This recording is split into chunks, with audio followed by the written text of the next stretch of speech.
Les pleurs traversaient les murs du Penthouse comme une sirène assourdissante. Le bébé était violet à force de crier, son petit corps arqué dans le siège pendant que la 5e nourrice en 3 semaines rangeait ses affaires les yeux remplis de larmes. L'homme dans le salon semblait avoir vieilli de 10 ans en quelques mois, les yeux creux fixés sur sa fille qui rejetait toute tentative de réconfort. La femme de ménage entra par la porte de derrière, portant ses produits de nettoyage. C'était son premier jour dans cette maison, un remplacement de dernière minute. Elle observa la scène en silence, la tête légèrement inclinée, les doigts tambourinant contre sa cuisse à un rythme constant. Le bruit des pleurs ne semblait pas la déranger comme il dérangeait les autres. Elle se contentait d'observer, assimilant chaque détail. La nourrice la dépassa en hâte, murmurant quelque chose sur le fait que l'enfant était impossible à gérer. Le père du bébé ne leva même pas les yeux. Il était assis sur le canapé en cuir blanc, les mains couvrant son visage, les épaules courbées sous le poids d'une exhaustion qui allait bien au-delà du physique. Cet homme était brisé. La femme de ménage posa son matériel au sol. Elle s'avança lentement vers le siège, sans rien dire. Le bébé continuait à crier, les poings serrés, le visage trempé de larmes. Elle se baissa devant l'enfant et commença à faire quelque chose d'étrange. Elle bougea les mains dans un motif répétitif, ouvrant et fermant les doigts selon une séquence spécifique. Ses lèvres produisaient un son faible, rythmique, presque hypnotique. Les pleurs diminuèrent. Ils ne cessèrent pas, mais s'atténuèrent. Le bébé ouvrit ses yeux gonflés et regarda cette femme inconnue. La femme de ménage poursuivit ses mouvements, toujours au même rythme, toujours selon le même motif. Elle ne souriait pas de manière forcée comme les nourrices. Elle ne parlait pas d'une voix aiguë pour essayer de calmer l'enfant. Elle maintenait simplement ce rythme constant, prévisible. 3 minutes plus tard, l'appartement était silencieux. Le bébé regardait fasciné les mains qui bougeaient, ses propres petits doigts essayant d'imiter le motif. Un son sortit de sa gorge. Ce n'était pas un cri. C'était quelque chose qui ressemblait à un rire. Le père leva la tête si rapidement qu'il ressentit un vertige. Il resta figé, incapable de croire ce qu'il voyait. Sa fille souriait. La femme de ménage continua les mouvements pendant quelques minutes de plus, puis prit le bébé dans ses bras. Elle ne le berça pas de manière excessive. Elle le tint simplement contre sa poitrine, fermement, appliquant une pression constante. L'enfant se détendit complètement, ses petits yeux commençant à cligner lentement. En 5 minutes, elle dormait. 5 minutes. Des mois de désespoir, des milliers de dollars dépensés en spécialistes, 5 nourrices renvoyées, des nuits blanches, et cette femme de ménage avait accompli l'impossible en 5 minutes. L'homme se leva du canapé, les jambes tremblantes. Il s'approcha lentement, de peur de briser le charme. La femme de ménage le regarda directement, sans détourner le regard comme la plupart des gens le faisaient en le rencontrant. Il vit quelque chose dans ses yeux. Une compréhension qui allait au-delà des mots. Elle n'avait pas besoin d'expliquer ce qu'elle avait fait. Elle savait simplement. Comme certaines personnes savent quand il va pleuvoir, elle savait ce dont ce bébé avait besoin. L'homme tendit les mains pour prendre sa fille, mais la femme de ménage secoua la tête une fois. Elle pointa le berceau dans la chambre voisine. Il obéit sans poser de questions, ouvrant le chemin. Elle posa le bébé sur le matelas avec des mouvements précis, ajusta la température de la climatisation à 22 degrés exacts, ferma les rideaux en ne laissant passer qu'un mince filet de lumière, et sortit de la chambre sans faire de bruit. Dans le salon, elle retourna vers ses produits de nettoyage et commença à travailler comme si rien d'extraordinaire ne s'était produit. L'homme resta là, complètement perdu. Il voulait poser 1000 questions.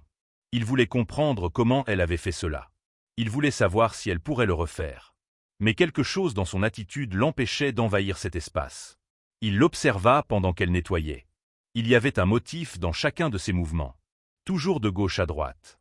Toujours 3 passages avec le chiffon. Toujours vérifiant 2 fois si c'était parfait. Elle ne parlait pas seule ni ne fredonnait comme la femme de ménage précédente. Elle travaillait dans un silence total, concentrée, présente. 2 heures plus tard, lorsqu'elle ramassa ses affaires pour partir, il trouva enfin le courage de parler. Il demanda son nom. Elle répondit d'un seul mot, sans fioriture. Il demanda si elle pourrait revenir demain. Elle regarda l'horloge murale, calcula quelque chose mentalement et acquiesça d'un signe de tête. Alors elle fit quelque chose d'inattendu. Elle prit un bloc-notes posé sur la table et écrivit une liste. Température idéale de la chambre. Horaires exacts pour les repas. Type de son qui apaisait. Texture qui irritait. Motif de mouvement qui fonctionnait. Elle lui remit le papier sans rien dire et s'en alla. Cette nuit-là, pour la première fois depuis des mois, le bébé dormit 4 heures d'affilée. Le père suivit à la lettre les instructions du papier. Ça a fonctionné. Tout a fonctionné. Il regarda cette liste écrite en petites lettres, extrêmement organisée, et une seule question martela son esprit jusqu'au matin. Comment une femme de ménage qu'il n'avait jamais vue connaissait-elle sa fille mieux que lui-même? La réponse viendrait, mais pas de la façon qu'il imaginait. Parce que cette femme portait ses propres secrets, et ce qui semblait être un miracle fortuit était en réalité le résultat d'une vie entière à apprendre à déchiffrer un monde qui n'avait jamais été fait pour des personnes comme elle. Si vous aimez cette histoire, abonnez-vous à la chaîne pour découvrir ce qui se passe lorsque la vérité sur la femme de ménage sera révélée et changera tout. 3 semaines plus tard, la femme de ménage était devenue une partie essentielle de cette maison. Le père avait augmenté son salaire 2 fois sans qu'elle ne le demande. Le bébé souriait désormais en la voyant arriver, tendant les bras vers cette femme qui comprenait son langage silencieux. La routine fonctionnait comme une horloge suisse, chaque horaire respecté avec une précision mathématique. Mais le monde extérieur commençait à remarquer le changement. La mère du bébé apparut un mardi matin. Elle entra par la porte principale comme si elle habitait toujours là, portant des sacs de marque et un sourire parfaitement répété. Ses talons résonnèrent sur le sol en marbre, annonçant une présence qui emplissait l'espace d'une tension immédiate. Elle avait abandonné sa fille nouveau-née 8 mois plus tôt, ne laissant qu'un mot sur la table à manger. Elle était maintenant de retour. La femme de ménage était assise par terre dans le salon, jouant avec le bébé lorsque la femme entra. Elle s'arrêta dans son mouvement, les muscles tendus. Elle n'aimait pas les changements inattendus dans la routine. Elle n'aimait pas les personnes qui parlaient fort et gesticulaient trop. Et cette femme faisait les deux. La visiteuse regarda la scène avec une expression mêlant surprise et quelque chose de plus sombre. Sa fille, supposément impossible à gérer, était calme et heureuse dans les bras d'une employée. Cela ne correspondait pas au récit qu'elle construisait sur les réseaux sociaux. L'histoire de mère repentante luttant contre la dépression ne fonctionnerait pas si tout le monde voyait que l'enfant allait parfaitement bien sans elle. Le père descendit les escaliers à ce moment-là. Il se figea en voyant son ex-femme dans le salon. La femme de ménage observa son langage corporel changer instantanément. Les épaules se tendirent. La mâchoire se bloqua. Les mains se fermèrent en poing. Elle reconnaissait ces signes. Danger. La conversation qui suivit fut cinglante. La femme voulait voir sa fille. Elle avait des droits, prétendait-elle. Elle s'était soignée, avait changé, était prête à être mère. Le père demanda où était ce repentir quand le bébé pleurait toutes les nuits. Quand il la suppliait de rester. Quand il tenait la fille seule à l'hôpital, se demandant comment il ferait sans aide. La femme de ménage prit le bébé et se leva. Elle se dirigea vers la chambre sans regarder en arrière. Ce n'était pas son combat. Elle ne comprenait pas vraiment ce type de conflit émotionnel complexe. Mais elle comprenait que le bébé ne devait pas être exposé à cette énergie négative. Elle ferma la porte de la chambre et alluma la machine à bruit blanc qu'elle utilisait toujours pour les siestes. À l'extérieur, la discussion s'intensifia. La femme n'était pas venue seulement pour voir sa fille. Elle était venue avec des documents. Un avocat attendait dans la voiture. Elle voulait commencer par la garde partagée, puis éventuellement la garde totale. Elle avait des photos, des publications soigneusement préparées montrant son parcours de rétablissement, des témoignages d'amies influentes. Le père rit sans humour. Il demanda combien de temps elle avait mis pour engager le photographe qui avait pris ces images si parfaites de mère dévouée. Combien elle avait payé pour que ses amis publient sur sa transformation. La femme ne nia pas. Elle dit simplement que cela n'avait pas d'importance. Ce qui comptait était la perception publique. Et publiquement, elle était la mère qui avait surmonté la dépression. Lui était le père absent qui laissait sa fille aux employés. Voilà le plan. Détruire son image tout en construisant la sienne. Utiliser la femme de ménage comme preuve de négligence. Une femme sans formation, sans diplôme, sans certification s'occupant d'un bébé.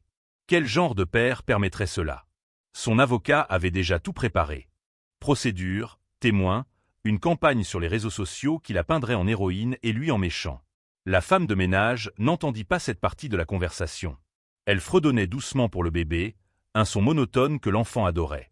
Mais elle sentit la porte de la chambre s'ouvrir. La femme entra sans demander la permission, le téléphone déjà en main pour filmer. Elle s'approcha de sa fille les bras tendus, la voix trop sucrée. Le bébé se recroquevilla contre la femme de ménage et commença à geindre. La femme insista, essayant de prendre l'enfant de force.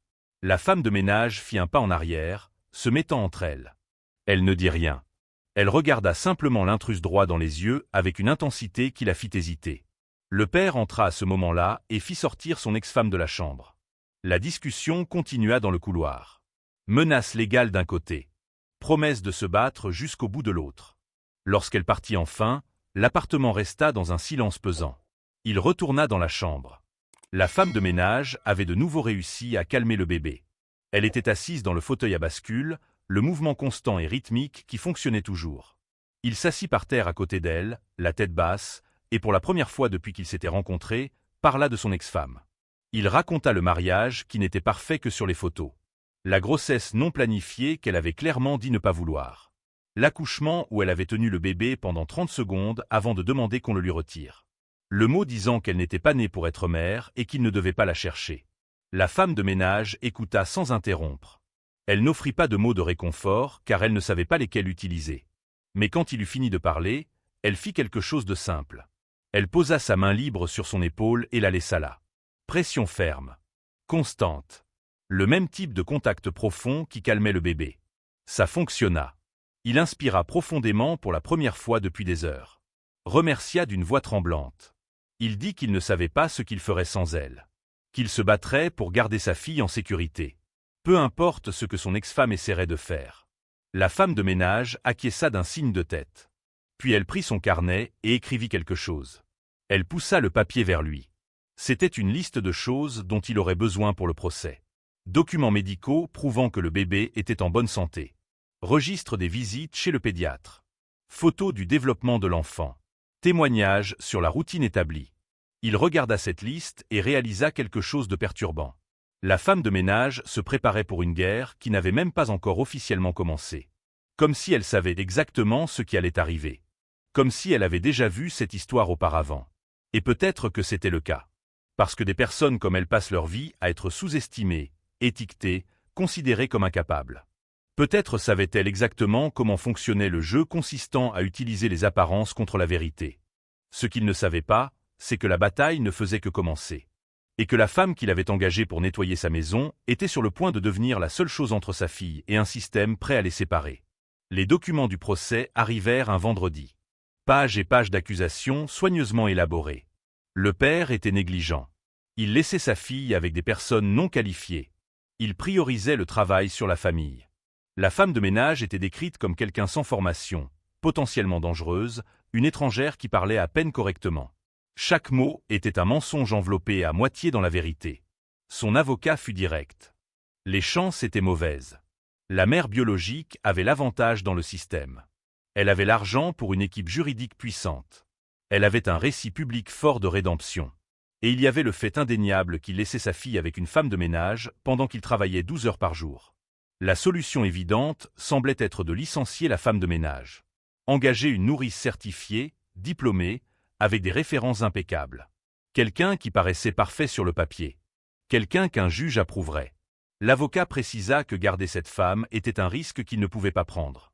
Il regarda le bébé dormant dans la poussette. Puis il regarda la femme de ménage organisant les jouets par couleur et taille, comme elle le faisait tous les jours. La décision aurait dû être simple. Mais elle ne l'était pas. Cette nuit-là, après que la femme de ménage fut partie, il resta éveillé à réfléchir.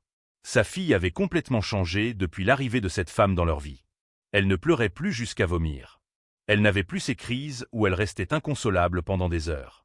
Elle mangeait bien, dormait bien, commençait même à ramper. Comment pouvait-il lui enlever cela à cause d'un papier disant que quelqu'un était plus qualifié? Le lundi, la femme de ménage arriva et la trouva attendant dans le salon. Il y avait une pile de formulaires sur la table. Elle regarda les documents, la tête inclinée, assimilant. Il expliqua la situation d'une voix fatiguée. Il dit que l'avocat avait recommandé de la licencier. Que c'était le plus sûr pour le procès. Qu'il n'avait pas le choix. Elle prit les formulaires et les lut lentement. Son visage ne montra aucune émotion. Juste cette concentration intense qu'elle appliquait à tout. Lorsqu'elle eut fini, elle remit les papiers sur la table et alla chercher son sac. Il sentit son cœur se serrer en pensant qu'elle allait partir sans discuter. Mais elle ne prit pas ses affaires pour partir. Elle prit une pochette qu'elle portait toujours. L'ouvrit et sortit ses propres documents. Elle les posa sur la table, un par un, avec la même précision qu'elle utilisait pour organiser les jouets du bébé. Certificat de cours de premier secours pédiatrique. Certificat de développement de l'enfant. Certificat de nutrition pour bébé. Diplôme de fin d'études secondaires.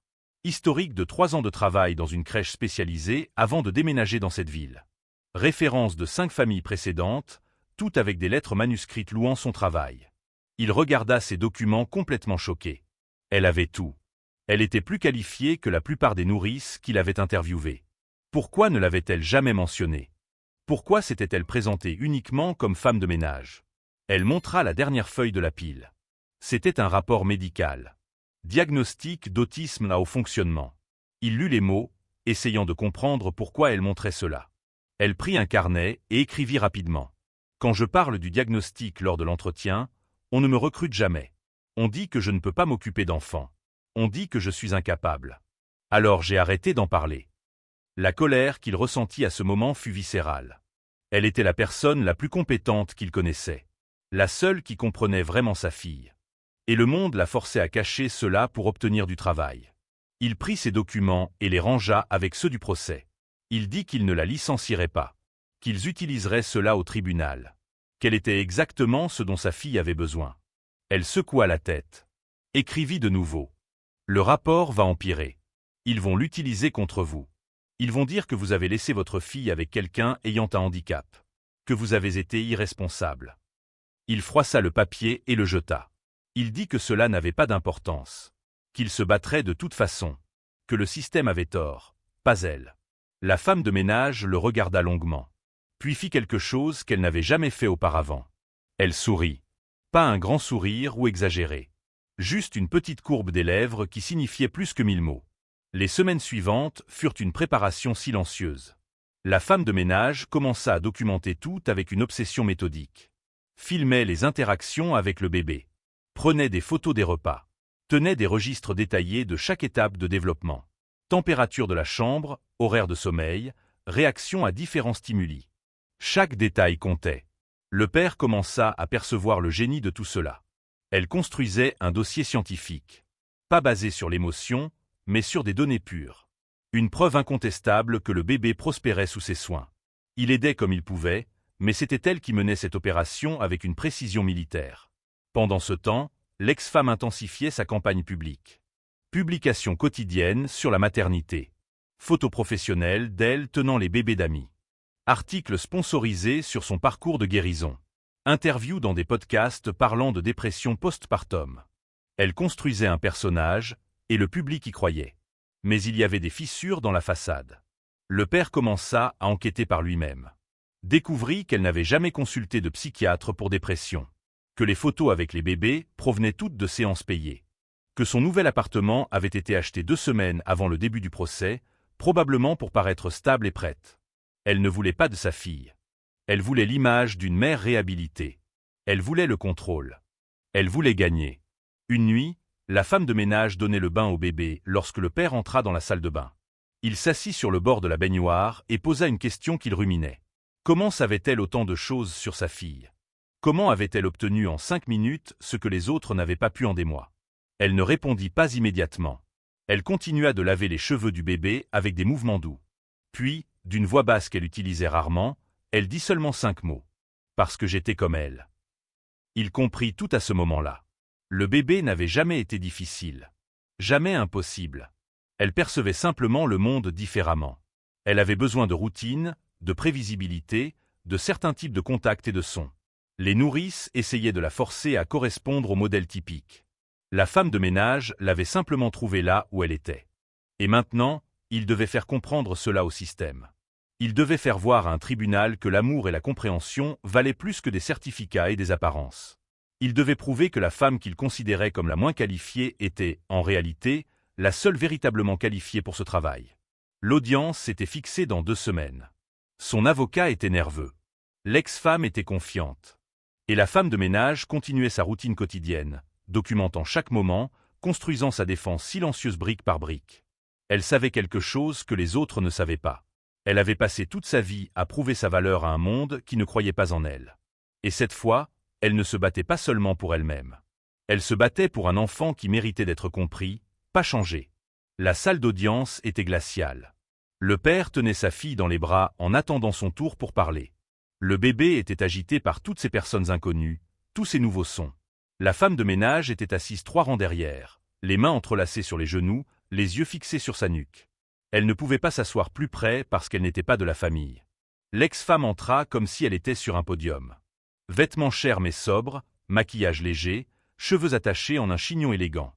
Le personnage de mère repentante était parfait. Elle regarda sa fille avec une expression étudiée de nostalgie et de douleur. Le père eut la nausée. Son avocat présenta le cas avec éloquence répétée.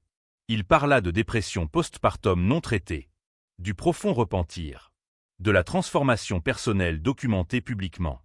Il montra des photos d'elle lors de consultations thérapeutiques, dans des groupes de soutien, lors d'ateliers sur la maternité. Tout était parfaitement chronométré. Puis il attaqua. Il parla du père travaillant de longues heures, qui laissait le bébé aux employés, qui avait engagé une femme de ménage sans vérifier correctement ses antécédents, qui mettait sa fille en danger avec quelqu'un de non qualifié. Il demanda que la garde soit réévaluée immédiatement. Le juge, un homme de 60 ans à l'air fatigué, écouta tout en silence. Puis il appela le père à la barre. Il raconta sa version. Les nuits blanches. Les 5 nourrices certifiées qui avaient échoué. Le désespoir de voir sa fille souffrir sans comprendre pourquoi. Et puis ce matin-là où tout avait changé. Quand il mentionna la femme de ménage, l'avocat de l'ex-femme l'interrompit. Il demanda quelles étaient ses qualifications. Le père présenta les certificats. L'avocat les examina d'un regard méprisant et posa la question qu'il attendait de poser depuis le début. Et ce rapport médical? La personne chargée de s'occuper de votre fille a un diagnostic psychiatrique? Le silence dans la salle d'audience fut absolu. La femme de ménage ne bougea pas, ne détourna pas le regard. Elle attendit simplement. Le père inspira profondément avant de répondre. Il dit que oui, elle était autiste. Et que c'était exactement pour cela qu'elle comprenait sa fille mieux que quiconque. L'avocat sourit comme s'il venait de gagner à la loterie.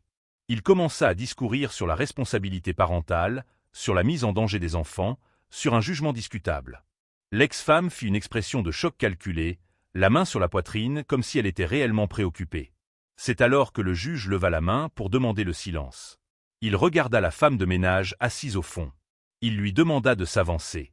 Elle marcha jusqu'au devant de la salle à pas mesurés, sans précipitation, sans nervosité apparente. Elle se tint debout à côté du père, les bras le long du corps, attendant. Le juge demanda si elle souhaitait dire quelque chose. Elle secoua la tête.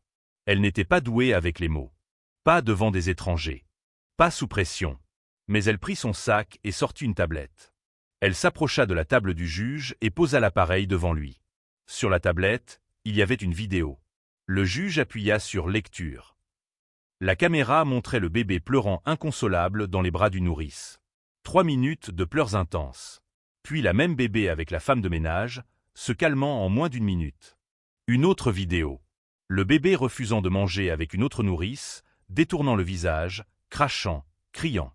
Puis la même bébé mangeant calmement avec la femme de ménage, souriant même entre les cuillerées. Encore plus de vidéos. Moment de développement. La première fois qu'elle rampe. La première fois qu'elle se tient debout. Le premier mot. Tous avec la femme de ménage. Il n'y avait pas de dramatisation, pas de montage élaboré. Juste un enregistrement pur d'un enfant qui s'épanouit. Le juge regarda 5 minutes de vidéo. Puis il regarda l'ex-femme et posa une question simple. Quand avait-elle tenu sa fille pour la dernière fois? Elle hésita. Elle dit que c'était difficile de visiter à cause du procès. Le juge demanda de nouveau. Avant le procès. Quand? Silence. Il reformula. Au cours des 12 derniers mois, avait-elle essayé de voir sa fille? Elle commença à parler d'avocats, de droit et de complications légales. Le juge l'interrompit. Il demanda une réponse directe. Oui ou non? Non. Le masque se fissura. L'ex-femme commença à parler trop vite, les mots se bousculant. Elle parla de besoin de temps, de ne pas être prête, du père qui rendait le contact difficile. Le juge indiqua qu'il n'y avait aucun ordre restrictif. Qu'elle aurait pu essayer. Qu'elle avait choisi de ne pas essayer jusqu'à ce qu'un procès de garde apparaisse. Son avocat tenta d'intervenir, mais le juge avait déjà pris sa décision. Il se tourna vers la femme de ménage et posa la question qui allait tout changer. Il demanda comment elle savait ce dont le bébé avait besoin. Comment elle avait accompli l'impossible. Elle reprit la tablette. Montra une autre vidéo. Celle-ci était différente. Elle montrait elle-même, beaucoup plus jeune, ayant une crise. Mains sur les oreilles, corps secouant, incapable de communiquer. Puis elle montrait une femme, probablement sa propre mère, utilisant les mêmes mouvements rythmiques, la même pression ferme, les mêmes sons faibles. Le juge comprit. Elle n'avait pas appris les techniques dans des livres. Elle avait appris en vivant. Le bébé n'avait pas encore de diagnostic officiel, elle était trop jeune, mais présentait des signes clairs de traitements différents du monde. Et la femme de ménage l'avait reconnue parce qu'elle y avait déjà été. Il demanda au père s'il comprenait qu'élever un enfant autiste exigeait des soins spécifiques. Le père dit qu'il apprenait, qu'il avait la meilleure enseignante possible, que sa fille n'avait pas besoin d'être réparée, mais comprise, et que tant que cette femme était prête à les aider, il ferait tout correctement. Le juge annonça sa décision. La garde complète restait au père. Visite supervisée pour la mère, si elle passait une évaluation psychologique appropriée et montrait un engagement sincère. Et une recommandation formelle que la femme de ménage continue à participer aux soins de l'enfant, compte tenu des preuves claires de sa compétence. L'ex-femme explosa. Elle cria sur l'injustice, le préjugé, le système défaillant. Elle fut escortée hors de la salle tout en menaçant d'appeler à l'appel, de poursuivre, de tout les détruire. Le père serra sa fille si fort qu'elle se plaignit. La femme de ménage resta immobile, en train de traiter ce qu'elle venait de voir. À l'extérieur du tribunal, il laissa enfin couler ses larmes. Il la remercia à plusieurs reprises. Elle ne répondit pas par des mots. Elle prit simplement le bébé dans ses bras, ajusta ses vêtements, nettoya son nez qui coulait, et commença à marcher vers le parking avec ce pas constant et prévisible que l'enfant adorait. Il la suivit, réalisant quelque chose de fondamental. Elle n'avait jamais combattu pour la reconnaissance ou la gratitude. Elle n'avait jamais eu besoin de validation. Elle s'était battue parce qu'un enfant avait besoin d'elle. Et elle avait gagné, non avec de beaux mots ou des larmes stratégiques, mais avec la preuve la plus pure possible. Le véritable amour n'a pas besoin de spectateurs. 6 mois après l'audience, la vie dans le Penthouse avait trouvé son propre rythme. Le bébé allait bientôt avoir 2 ans. Elle prononçait quelques mots, toujours à son rythme, toujours à sa façon. Elle adorait organiser les blocs par couleur. Elle était fascinée par les lumières. Elle n'aimait pas les câlins serrés, mais adorait la pression ferme dans le dos. La femme de ménage n'était plus seulement une femme de ménage. Le père avait insisté pour changer officiellement son titre en gardienne. Il avait augmenté son salaire 3 fois. Offert une couverture santé complète. Elle avait accepté uniquement parce que c'était pratique, pas parce qu'elle avait besoin de validation extérieure.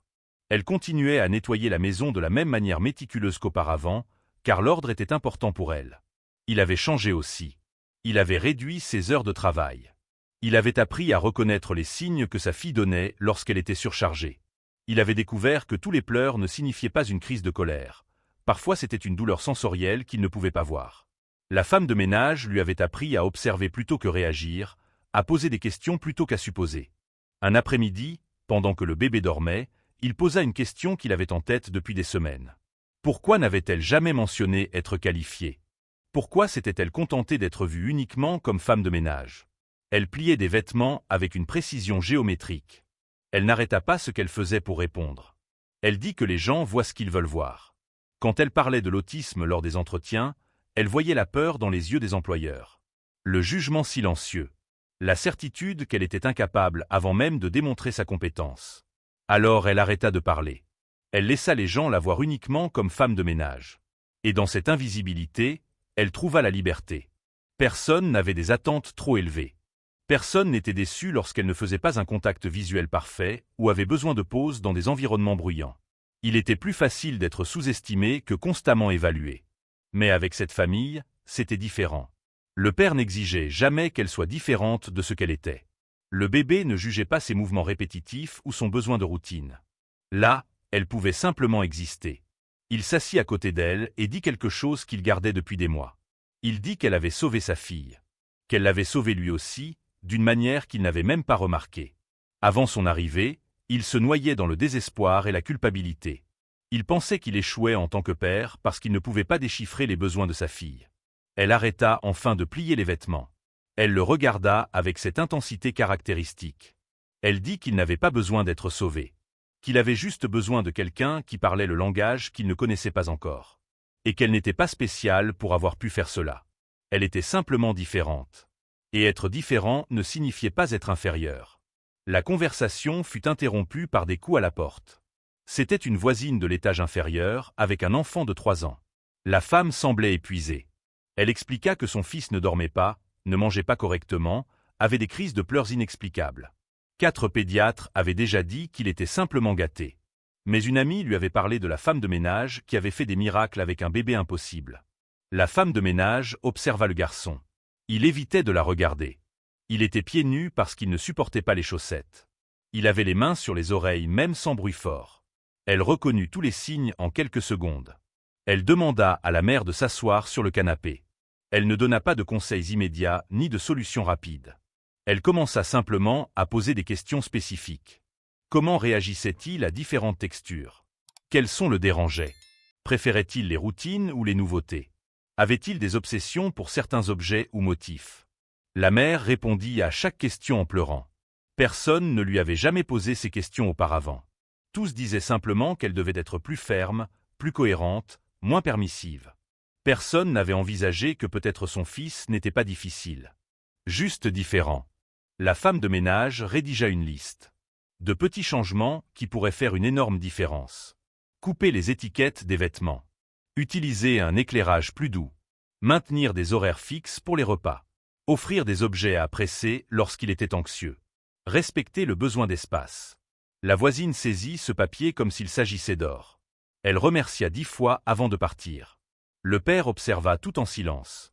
Puis il commenta qu'elle devrait envisager de le faire professionnellement. Aider d'autres familles. Elle secoua la tête. Elle ne voulait pas d'attention. Elle ne voulait pas être porte-parole. Elle voulait juste vivre sa vie paisible. Mais il insista. Combien d'enfants souffraient parce que personne ne comprenait ce dont ils avaient besoin?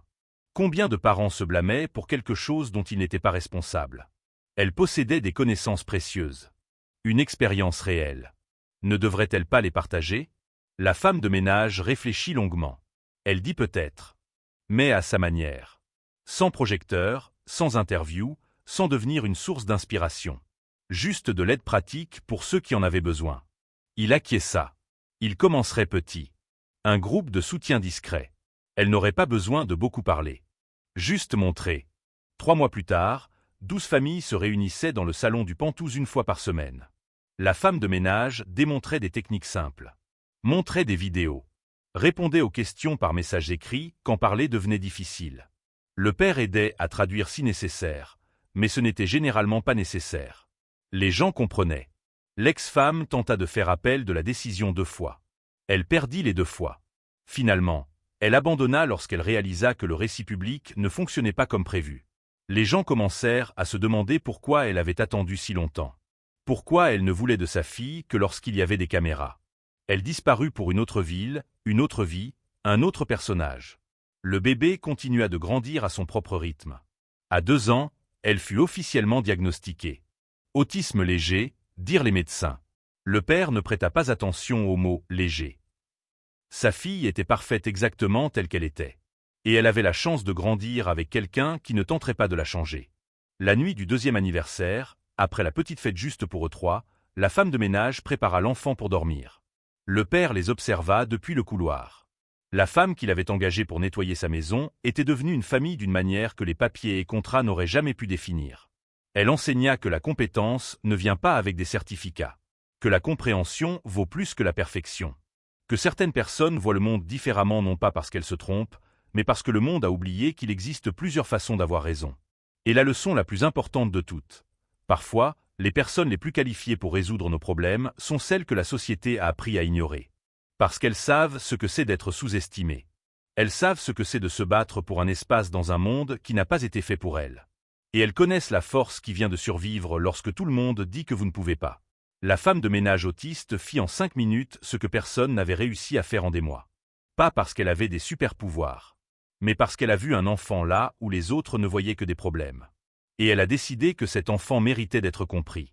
Si cette histoire vous a touché, abonnez-vous à la chaîne pour voir plus d'histoires qui défient ce que nous pensons savoir sur les personnes qui nous entourent.